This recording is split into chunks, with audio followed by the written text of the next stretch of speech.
Beginnings are uncomfortable and difficult, and I'm not that bad of a person anyway, so why change?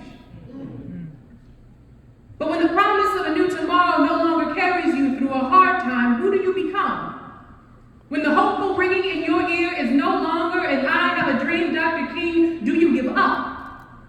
Do a few moments in a burning home make you forget what you're fighting for? Do you at least walk when you find you cannot run? Dr. King found he could not walk, and so he crawled, kept going, got comfortable with uncomfortable conversations, got comfortable with standing in the truth, got comfortable telling you like it was if you were not supporting the movement like you said you was going to do, got comfortable making space for his peers, got comfortable making space for their kids. When young militant blacks threatened with counterattacks, he let them be, even if the ideals weren't the same as his, because he knew how to make space and still stand firm in his place, knew that he was going to make mistakes, but if done with the right intentions, it was a sacrifice he was proud to make. When we talk about maintaining the legacy of Dr. King, do we talk about what it really means?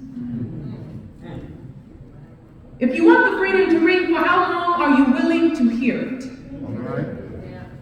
If it's present at the community function, does it follow you to the grocery store, to your job, to the gas station, to your mother's house, to your house, to your baby's graduation, to your good times, to your heartbreak, to your broken home, to a mended one? How long can you maintain your values? How tight can you hold on to this legacy? What does your love look like in a hard time, in a difficult time, in a trying time? They got me messed up time. I might be wrong this time. How often do you apologize? If you want the freedom to ring, for how long are you willing to hear it call your name and hold you accountable? In our local community, we are seeing an exodus of leaders who must step down just to be well. And what does that say about our legacy? What does that say about the way we care for each other? When we know more about a deadline than we do a human being's capacity. When we care more about the outcome than the come up, know more about maintaining the ego than we do a tribe, attending conferences and seminars about a better tomorrow, but struggle to listen with grace and patience because we are so wrapped up in pride. Can we talk about it? What might it really mean to maintain the legacy of Dr. King? And are you ready for that kind of love? That kind of unity? That kind of focus? Of public accountability, of sacrifice, of grit, of truth. Are you ready for it? If I were maintaining the legacy of Dr. King, I would first know my worth.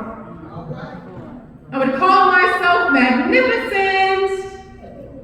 I would declare my value every day.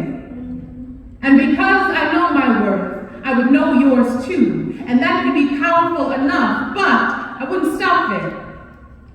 I would aim to achieve excellence. I would set out to do well. Not just for a black girl, but for that girl. I would keep going when I didn't want to, just so someone else didn't have to. Just so the doors who wouldn't open for me would stay open for you. And that could be cool, but I wouldn't stop there. I would laugh sometimes just to keep from crying. Right. Until I was really laughing because I had finally found the joy. Because hate and anger would be too heavy of a burden to bear. And while that's all fine and good, I would not stop there. I would love. I mean, really love. And not that fleeting emotional stuff, but that demanding love. The kind of love that asks you to do more. The kind of love that demands I be more. Because there is more in us, and the future is waiting. When we talk about maintaining the legacy of Dr. King, maybe this is what it should be. Thank you.